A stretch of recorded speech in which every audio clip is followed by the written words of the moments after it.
I'm Valeria, 32, a former makeup artist who traded mascara wands for microphones to chase my singing dreams again. 7 years with James felt like the perfect partnership until last Friday night. You know those moments when a single sentence flips your world upside down? That's what happened when I accidentally overheard my husband tell his friends he preferred me in the dark. That overheard whisper became the loudest wake-up call of my life. Before I tell you how that single sentence changed my life forever, let me know where you're watching from and hit that subscribe button if you've ever felt invisible in your own relationship. I met James at my best friend Kayla's wedding 7 years ago. I was the makeup artist running around making sure every bridesmaid looked flawless when this tall, confident man in a perfectly tailored suit approached me. "You're incredible," he said, watching me apply the final touches on the mother of the bride. "You've got magic in your hands." I blushed. At 25, I'd built a decent reputation as a makeup artist in our small town, but compliments from handsome strangers still made me nervous. "Thank you," I replied, packing up my brushes. "Just doing my job." "No, seriously," James insisted. "You transformed everyone today, but you're the most beautiful woman here without a drop of makeup on yourself." That was James. Direct. Charming. The kind of man who made you feel like the only person in a crowded room. By the end of the reception, we'd exchanged numbers, and he called the very next day. Our romance was a whirlwind. James was 30 and already established as an accountant at a prestigious firm. He took me to restaurants I couldn't afford, surprised me with weekend getaways, and always complimented my natural beauty. "You don't need all that stuff you put on other women," he'd say, wiping off my lipstick with his thumb before kissing me. "You're perfect, just as you are." 8 months later, he proposed during a Sunset Beach dinner. I said yes without hesitation.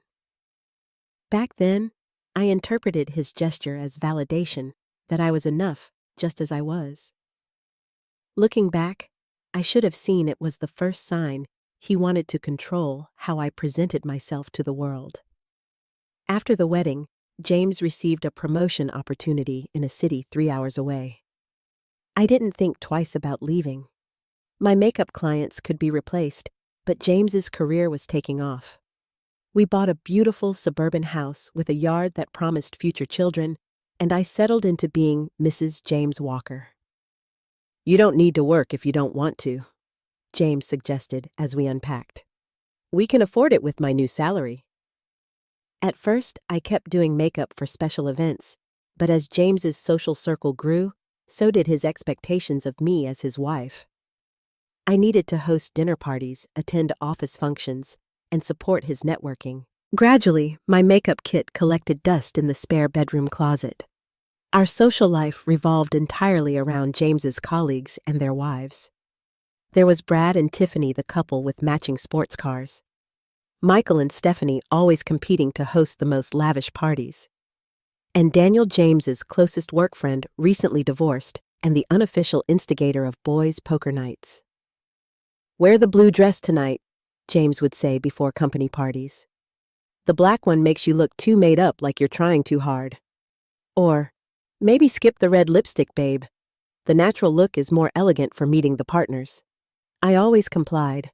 After all, these were his colleagues, his world. I wanted him to be proud to have me on his arm. If that meant downplaying my love for vibrant colors and dramatic eye makeup, so be it. Marriage was about compromise, right? But 3 years into suburban perfection, I felt increasingly empty. I had acquaintances, but no real friends in our new city.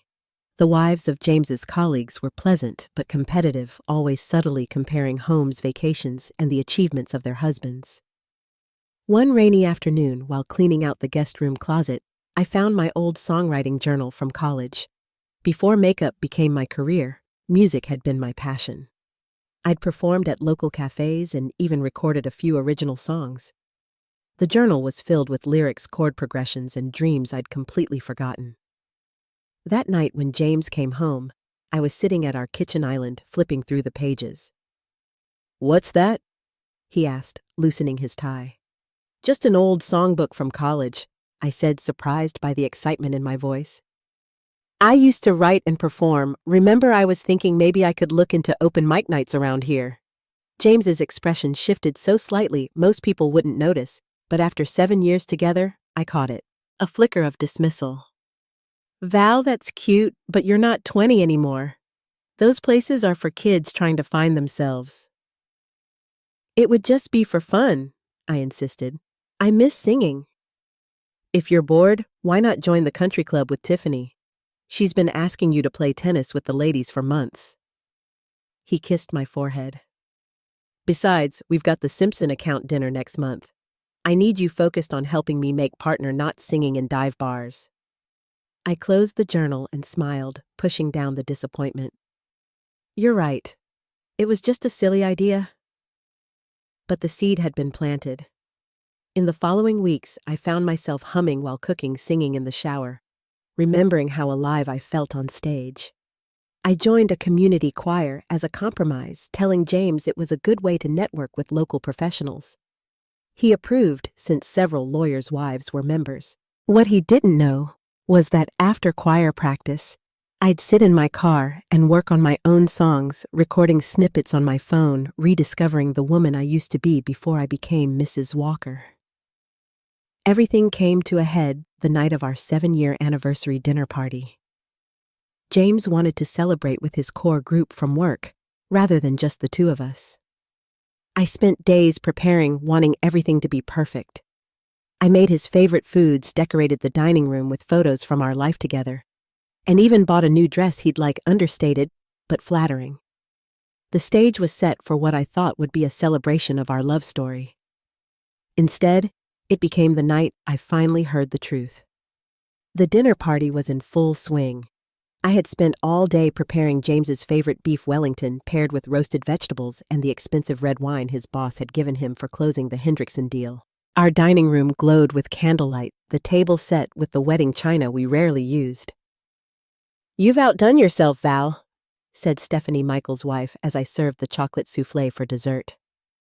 "I don't know how you managed to keep everything so perfect." "Oh, it's nothing," I replied, though I'd been up since 6 that morning prepping. "James deserves a special celebration." James beamed from the head of the table, clearly pleased with how impressed his colleagues were. I had spent 2 hours getting ready, carefully applying makeup that looked natural, the way he preferred styling my hair in soft waves, and wearing the navy blue dress he'd commented favorably on last month. When the dessert plates were cleared, the men moved to the living room for drinks, while the women gathered in the kitchen, ostensibly to help me clean up, but really to exchange the latest neighborhood gossip. "I need to grab another bottle of that Cabernet from the garage," I told them, excusing myself from a conversation about the school board election that held no interest for me. Our garage had been converted into a partial wine cellar, James's pride and joy. As I approached the door connecting the kitchen to the garage, I heard male laughter spilling out. James and his friends must have moved there instead of the living room. I paused, not wanting to interrupt their conversation. Then I heard my name. "Seriously though, Valeria did an amazing job tonight." Daniel's voice carried through the door. "You got lucky with that one, James. Beautiful and can cook. Where do I find one like that after the divorce disaster?"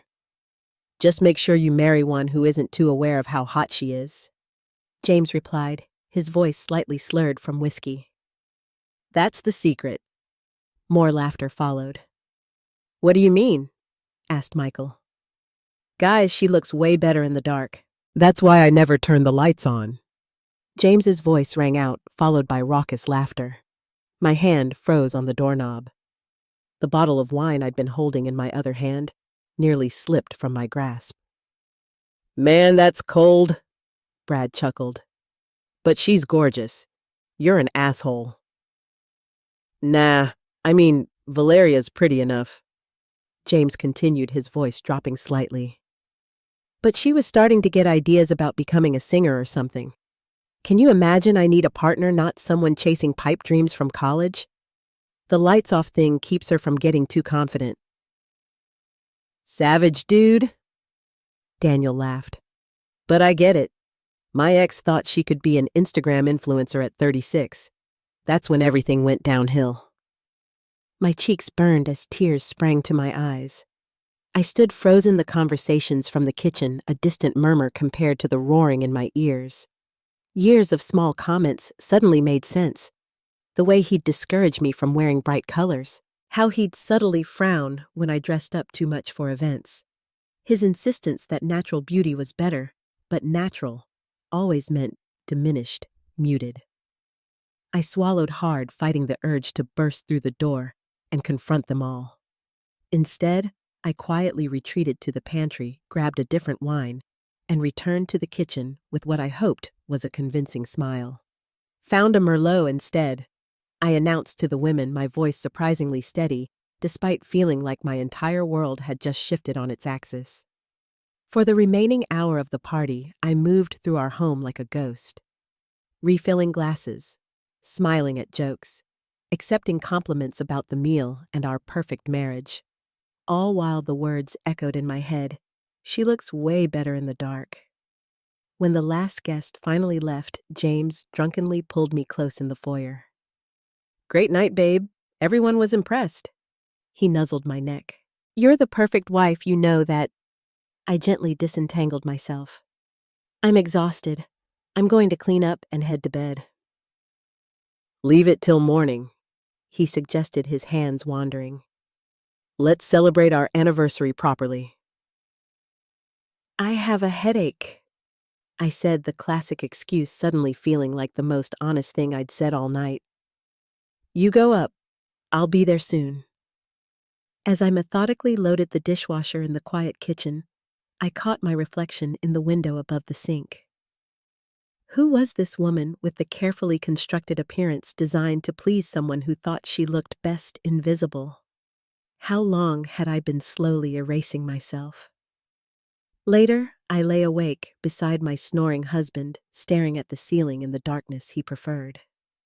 The darkness where apparently I looked my best. 7 years of memories replayed in my mind, recontextualized by this new revelation. Each compliment now seemed backhanded. Each suggestion about my appearance felt like subtle criticism. What hurt most wasn't just the humiliation of knowing his friends had been laughing at me. It was realizing that the man who was supposed to be my biggest supporter had been deliberately undermining my confidence for years. As the digital clock on our nightstand flipped to 3:17 a.m., I made a silent promise to myself. I didn't know what came next, but something had to change. I couldn't unhear those words. And for the first time in years, I didn't want to disappear into the dark. I wanted to step into the light, whatever that might reveal. The morning after the party, I woke to an empty bed. James had left a note on the kitchen counter. "Early meeting. Great party last night. You were amazing. Love you." I stared at the words, trying to reconcile them with what I'd overheard. Had I misunderstood, taken his comment out of context? But no matter how I tried to reframe it, the meaning was clear. My husband preferred me with my light dimmed, literally and figuratively. I shuffled to the bathroom and stood before the mirror, really looking at myself for the first time in years. I was 32, with faint lines beginning at the corners of my eyes. My brown hair, once highlighted with caramel streaks when I performed, was now a single sensible shade. My makeup routine had become minimal, natural, as James preferred. "What happened to you?" I whispered to my reflection. I opened my makeup drawer, pushed aside the neutral eyeshadows and sheer lip glosses, and dug to the back where I'd stashed my old performance makeup. Bold colors glitter false lashes. Things I'd once worn confidently on stage. On impulse, I sat down and did a full face the way I used to before James's subtle criticisms made me second-guess myself. Smoky eyes, contoured cheeks, ruby lips. When I finished, I barely recognized myself. Not because I looked bad, but because I'd forgotten how alive I could look. I took a selfie, then immediately deleted it, worried James might somehow see it. That's when it hit me. I was afraid of my own husband seeing me as I wanted to be seen. Over the next few days, I went through the motions of normal life while inwardly spiraling. I cleaned the house, grocery shopped, made dinner. But I avoided James physically claiming various ailments to escape intimacy. "Are you still not feeling well?" he asked on the fourth night, frustration evident in his voice. "Just tired," I said, turning away from him in bed. "Must be coming down with something." The truth was, I couldn't bear his touch, knowing what he really thought of me. Each time he reached for me, I heard the echo of his laughter, imagined him closing his eyes, because I looked better in the dark. By the end of the week, I'd fallen into a routine of waiting for James to leave for work, then crying in the shower where he couldn't hear me. I scrutinized every flaw in the mirror, wondering if they were what he'd been hiding in the darkness. My slightly crooked front tooth, the faint stretch marks on my hips from a growth spurt as a teen, the small birthmark on my collarbone.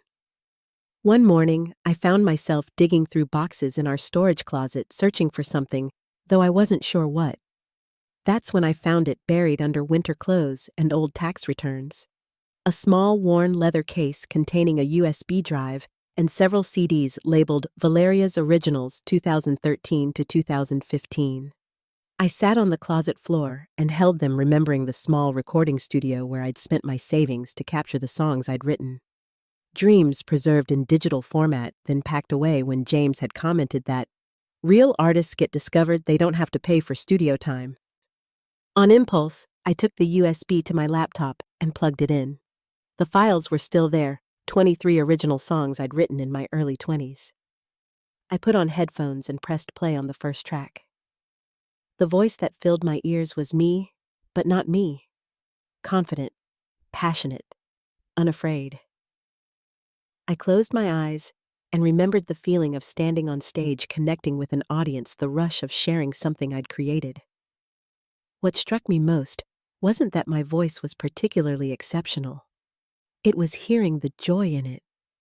When was the last time I'd felt that kind of pure happiness, lost in memories I didn't hear the front door open?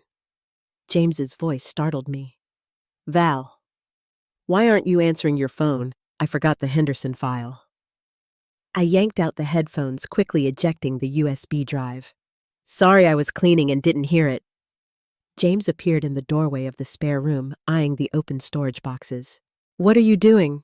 "Just spring cleaning," I said, though it was September. "Found some old stuff from before we moved here." His eyes landed on the CD cases. "What are those?" "Nothing important," I said too quickly. "Just some old recordings from college." "Huh," he said, his expression unreadable. "Well, make sure you're free next Friday. Big dinner with the partners. Need you looking your best." After he left, I sat there feeling like I'd been caught doing something wrong, though it was just listening to my own music. When had I become so afraid of being myself in my own home? That afternoon, I went to my favorite coffee shop, needing space to think. I was stirring my latte absently when someone called my name. Valeria Walker, is that you?" I looked up to see Lisa Morales, my vocal coach from before I'd met James. She looked exactly the same, her curly hair, still wild, chunky jewelry, still adorning her wrists. "Lisa," I stood, genuinely happy for the first time in days. We hugged, and she insisted on joining me. "What have you been up to? Still singing? Last I heard you were getting really good gigs around town." I explained about meeting James, getting married, moving. As I spoke, I realized how much I was framing my life in terms of his needs, his career, his preferences. "But what about your music?" Lisa pressed. That voice was too special to waste. "Oh, I haven't really had time," I said, the standard excuse falling flat even to my own ears. Lisa tilted her head, studying me. "You know you look different, and I don't just mean older. You seem dimmer somehow, like someone turned down your brightness." The accuracy of her observation brought unexpected tears to my eyes. Before I could stop myself, I was telling her about the party, the overheard comment, 7 years of slowly becoming invisible. "That absolute jerk," Lisa said when I finished, loud enough that nearby customers turned to look. "Val, do you hear yourself?" This man has been systematically undermining your confidence for years, and now he's literally joking about keeping you in the dark. Put so bluntly, it sounded absurd, pathetic, even that I'd allowed it to happen. I've been thinking about singing again, I admitted. I found my old recordings today. Lisa grabbed my hands. This is perfect timing. I'm organizing an open mic night at the Blue Note next Tuesday. Nothing fancy, just local talent. You should come perform. My immediate instinct was to refuse. What would James think? But then I realized that was exactly the problem. Every decision filtered through his potential disapproval. I don't know if I'm ready, I hedged. You don't have to decide now, Lisa said, writing the details on a napkin. But promise you'll think about it. Sometimes the best way to find yourself again is to do the thing that made you feel most alive. I tucked the napkin into my purse, not committing, but not refusing either. As I drove home, Lisa's words replayed in my mind, alongside James's cruel joke. Two opposing views of who I was, who I could be. For the first time since the party, I felt a spark ignite within me. Not just anger or hurt, but possibility. What if I stopped living in the dark? Over the next few days, I found myself drawn to the car. Not to go anywhere specific, but because it was the one place James couldn't hear me. I'd drive to empty parking lots and just sing my voice rough from disuse at first, then gradually strengthening, remembering its power. I dug out my old songwriting journal from the closet and flipped through lyrics I'd written in another lifetime. Some felt childish now, but others resonated even more deeply with my 32-year-old self than they had with my 22-year-old self. On a blank page, I began writing something new. Words about shadows and light, about dimming yourself for someone else's comfort, about finding your voice after years of silence. I called it Better in the Light, a direct response to James's cruel joke. Meanwhile, at home, I maintained the facade of normalcy, though James noticed the change in my demeanor. "Are you still not feeling well?" he asked over dinner 3 days after my coffee with Lisa. "You've been quiet all week." "Just tired," I replied, my standard answer lately. "Is it your time of the month or something?" he pressed. "You women and your moods." I looked up from my plate, studying him. Had he always been this dismissive? Or was I only now noticing because the veil had been lifted? "Not everything about me can be explained away by hormones, James," I said, surprising myself with the edge in my voice. He raised his eyebrows. "Wow, definitely hormones. You never snap at me." And there it was. Any deviation from my role as supportive, agreeable wife must be a biological malfunction, not a legitimate emotional response. The next night, we attended a dinner at Michael and Stephanie's house. I wore a dress I'd had for years, one James had always approved of. But this time, I paired it with brighter makeup than usual. Not the full stage face I'd experimented with earlier, but definitely more color than my usual neutral palette. "You look different," James commented as we drove. "What's with the lipstick?" "Just trying something new," I said lightly. "Stephanie mentioned this brand last week." He frowned slightly. "I've always said you don't need all that stuff. You're not one of those women who has to try so hard." There it was again, the backhanded compliment that was actually controlling criticism. "What exactly do you mean by that, James?" I asked, my heart pounding. "Nothing," he said, looking surprised at my question. "Just that you're naturally pretty. It's a compliment." "Is it?" I pressed. "Or is it a way to make sure I never feel too confident about my appearance?" "What, that's crazy," he scoffed. "You're being way too sensitive. This is why I never know what to say to you lately. Everything's an offense." I turned to look out the window, recognizing the gaslighting for what it was. I wasn't crazy. I wasn't oversensitive.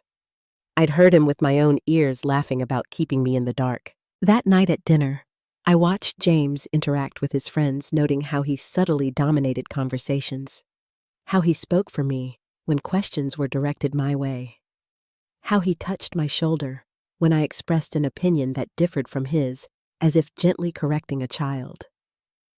On the drive home, I made my decision.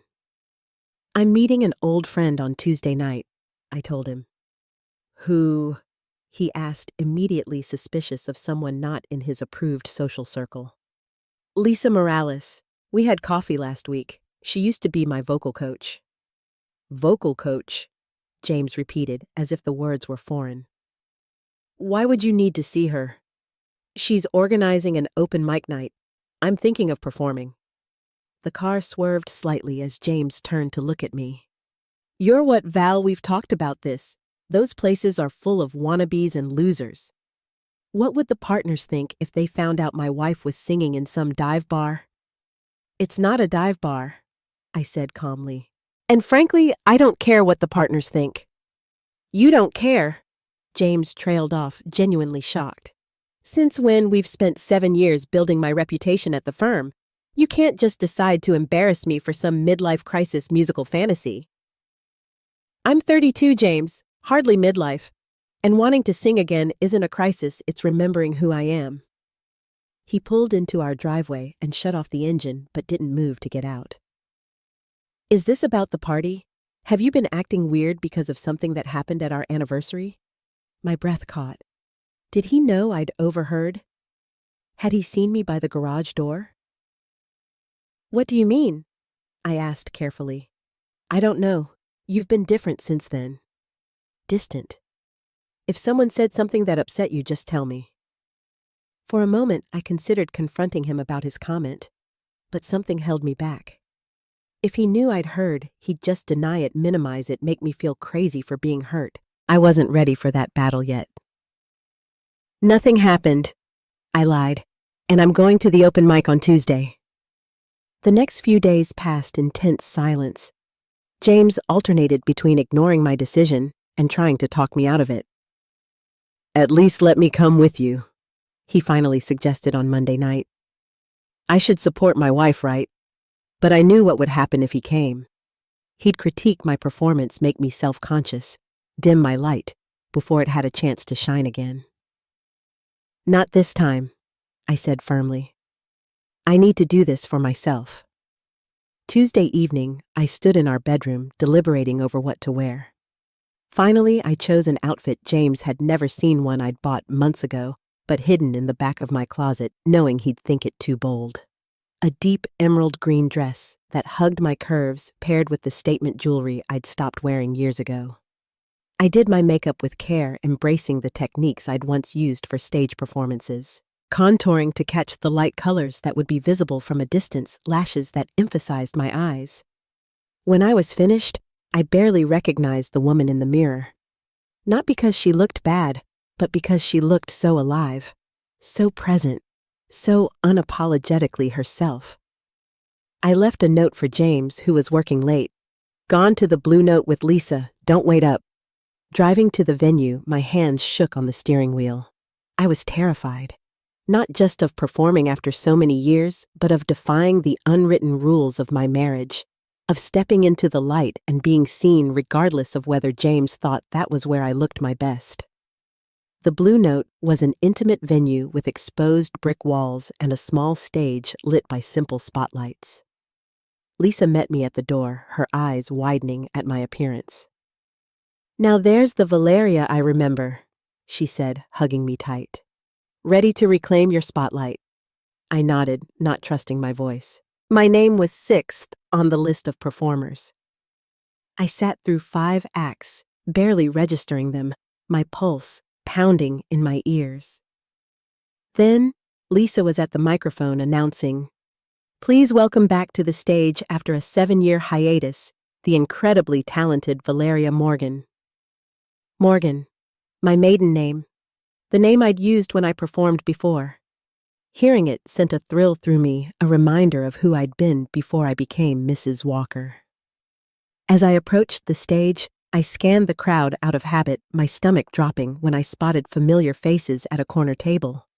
Daniel and Brad James's colleagues were apparently regular patrons of the Blue Note. They hadn't noticed me yet, engrossed in conversation over their beers. For a second, I considered fleeing. What would they tell James? How would he react to his friends seeing me like this, so different from the subdued wife they knew? But as I reached the microphone, a strange calm settled over me. Let them see. Let them tell him. Maybe then he'd understand what he'd been trying to diminish all these years. "Hi," I said softly into the mic. "It's been a while since I've done this." My voice sounded small in the room. I took a deep breath and tried again.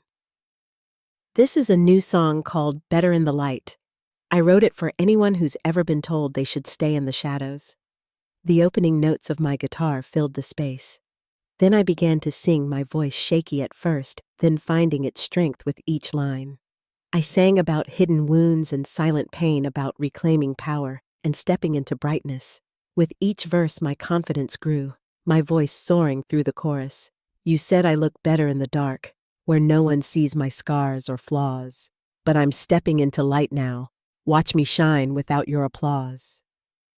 Halfway through, I noticed Daniel nudging Brad, both of them now staring at me with undisguised shock. I met their gaze without flinching, singing directly to them for a moment, letting them witness the woman their friend had tried to keep dimmed. When the final note faded, there was a beat of silence. Had I failed? Was I delusional to think I could reclaim this part of myself? Then the room erupted in applause. People were standing cheering. Lisa was wiping tears from her eyes at the back of the room. In that moment, bathed in spotlight and applause, I felt more seen, more alive, more myself than I had in 7 years. After my performance, a man approached me as I was gathering my guitar. "Valeria, I'm Tony, the owner. That was incredible. We have a Thursday night slot open for a regular performer. Would you be interested?" Before I could respond, Daniel and Brad appeared at my side. "Val," Daniel said, clearly still processing what he'd witnessed. "That was, wow. We had no idea you could sing like that." "James never mentioned you were so talented," Brad added. "There's a lot James doesn't mention," I replied, surprising myself with my candor. As they stood there awkwardly, I turned back to Tony. "I'll take the Thursday slot. Thank you." The euphoria of the performance carried me through the drive home, but as I pulled into our driveway and saw James's car already there, reality crashed back.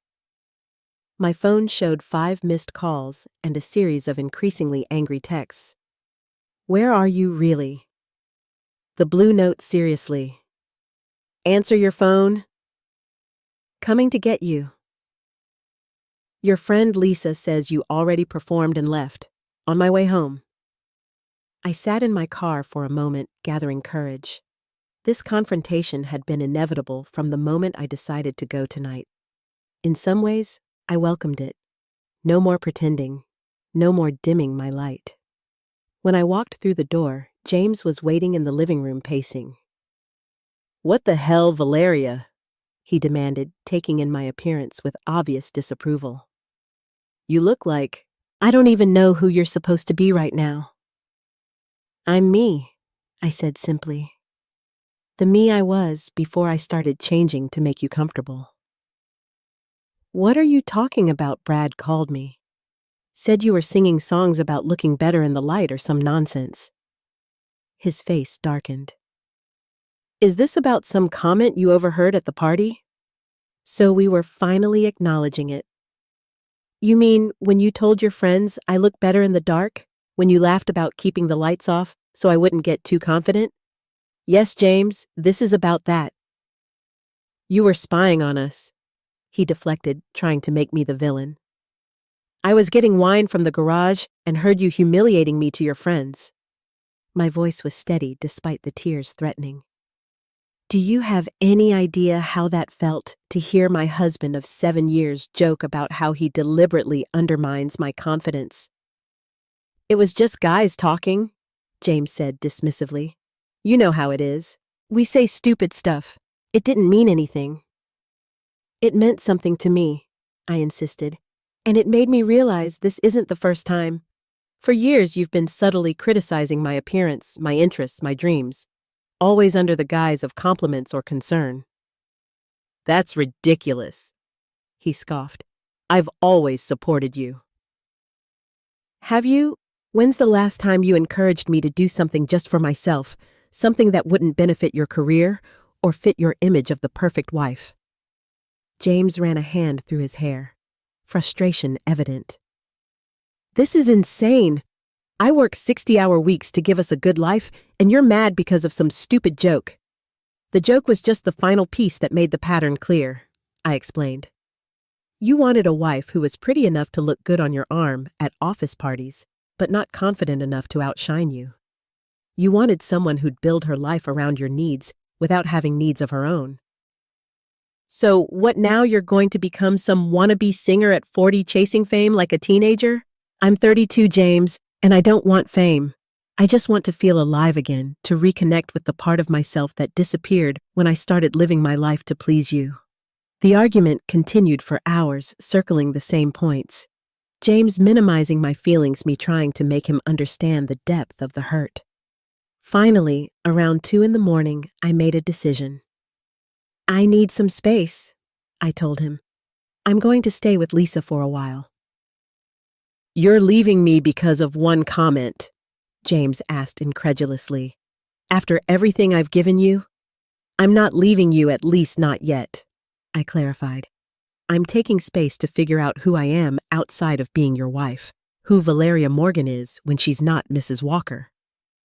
This is ridiculous, James said, but I could see fear replacing anger in his eyes. What am I supposed to tell people?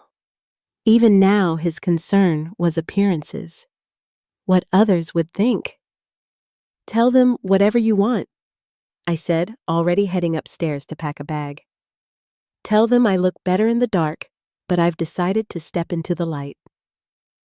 3 months passed in a blur of rediscovery.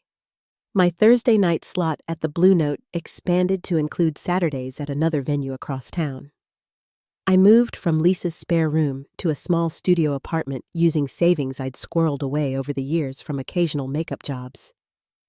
James and I were in divorce mediation, a process he'd initially refused to consider until I made it clear this wasn't a temporary separation.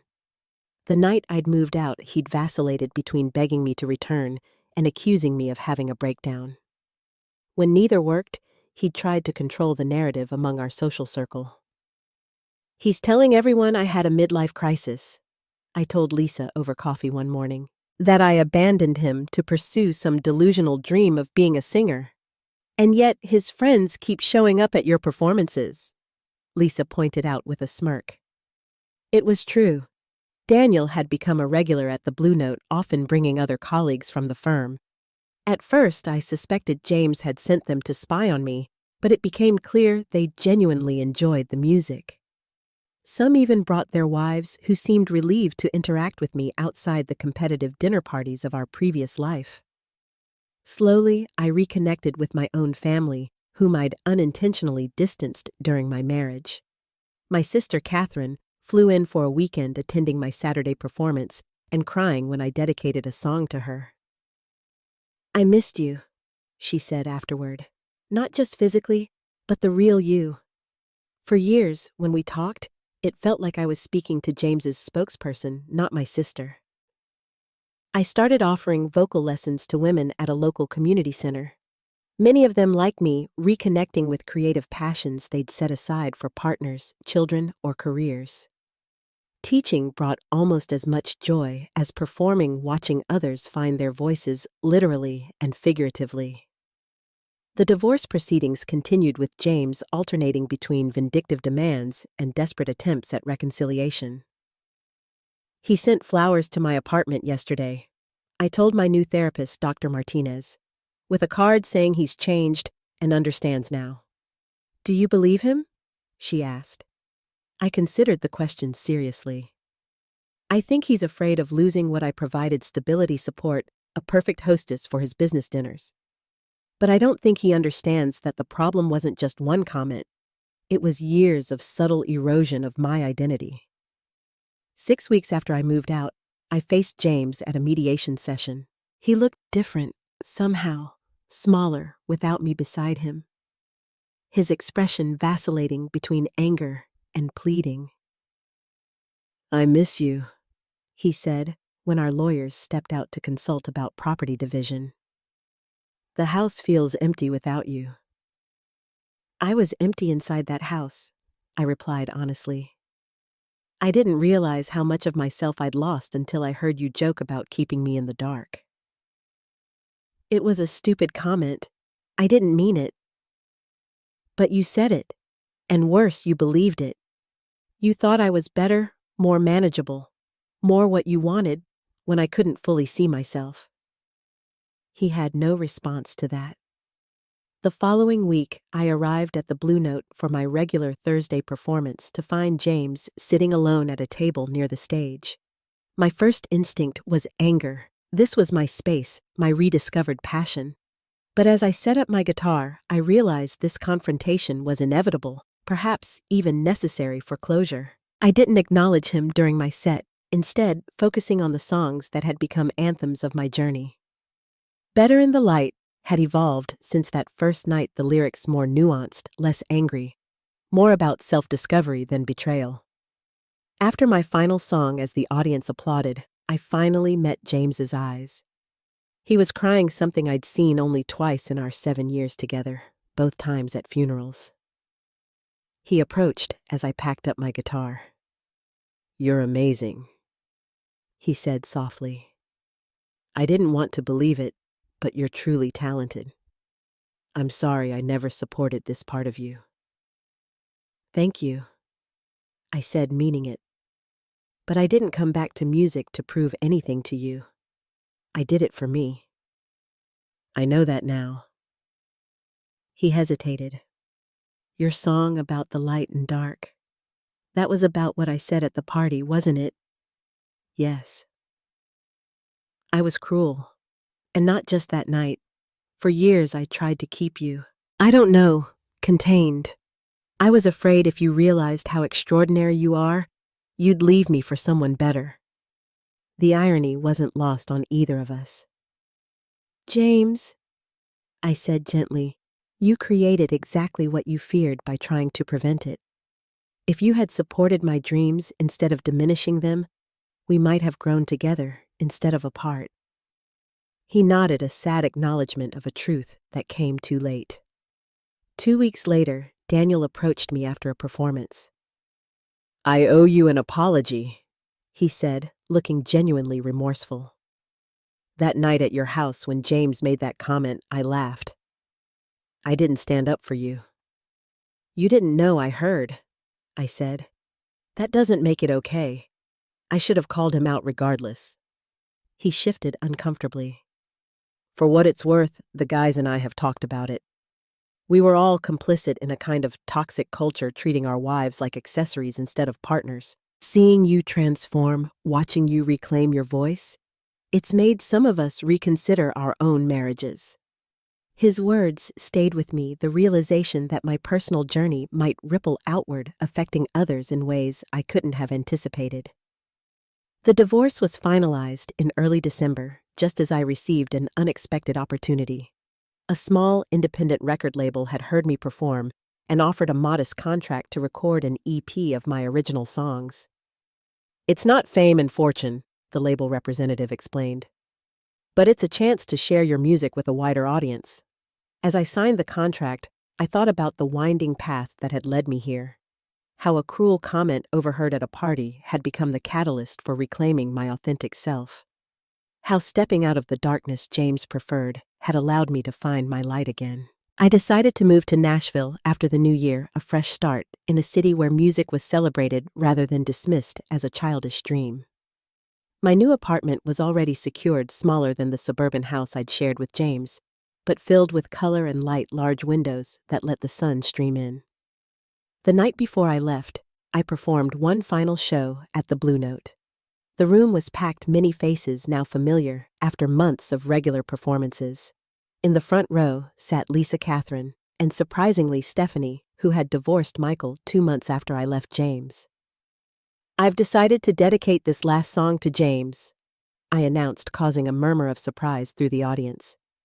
"Not because I miss him or want him back, but because without his cruelty, I might never have found my courage. Sometimes, the words that hurt us most become the wake-up call we need." As I sang the final verses of Better in the Light, I felt a sense of closure wash over me. The pain that had initially inspired the song had transformed into something else, a recognition that our deepest wounds can become our greatest teachers, if we're brave enough to examine them in the full light of day. After the show, as I said goodbye to the friends who'd supported my rebirth, I realized I was no longer angry at James. His attempt to keep me small had ultimately led me to discover just how big my life could be. His preference for darkness had driven me toward the light. The next morning, as I loaded the last of my belongings into my car for the drive to Nashville, I paused to look at the woman reflected in my rearview mirror. At 32, I was starting over, stepping into an uncertain future with nothing guaranteed except the knowledge that I would never again allow anyone to convince me I looked better in the dark. Because the truth was, we all deserve to be seen in the full light of day, imperfections and all. And sometimes it takes the cruelest words to finally help us see ourselves clearly. Sometimes the cruelest words can set you free if you use them as fuel instead of chains.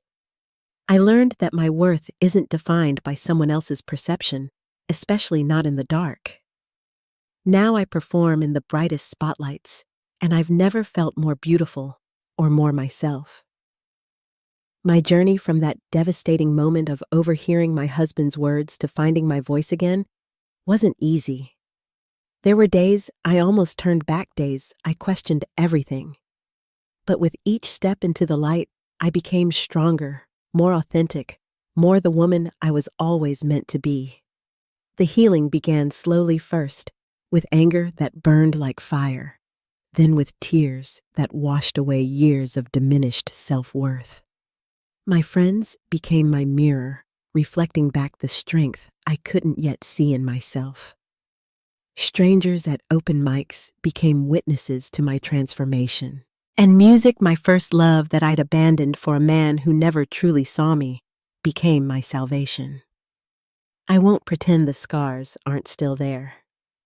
Sometimes I still hear James's voice in my head, criticizing, diminishing. But now I recognize those thoughts as echoes, not truth. I've learned to counter them with my own voice, literally and figuratively.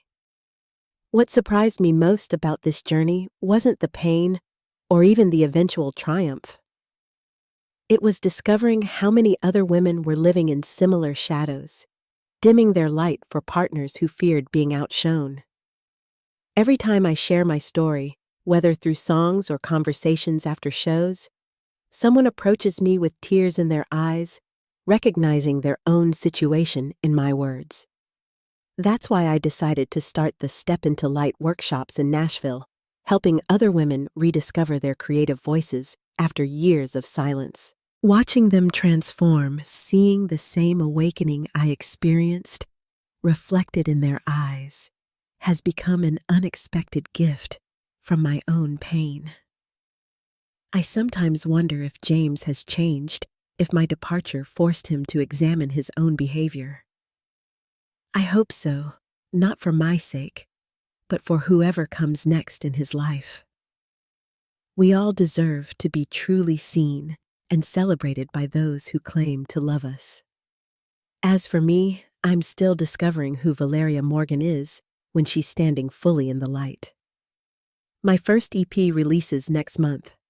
My apartment has windows without curtains.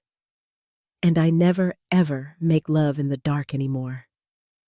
If you're watching this and something in my story resonates with you, if you've ever dimmed your light to make someone else comfortable, I want you to know it's never too late to reclaim your brightness. The first step is the hardest, but I promise the view is worth it once you step out of the shadows. Have you ever had a moment when someone's cruel words became your wake-up call? Share your story in the comments below. And if my journey helped you in any way, please hit that like button and subscribe to hear more stories of transformation. Let's create a community where we all encourage each other to shine as brightly as we were meant to. Thank you for listening, and remember, you've always looked better in the light, even if someone tried to convince you otherwise.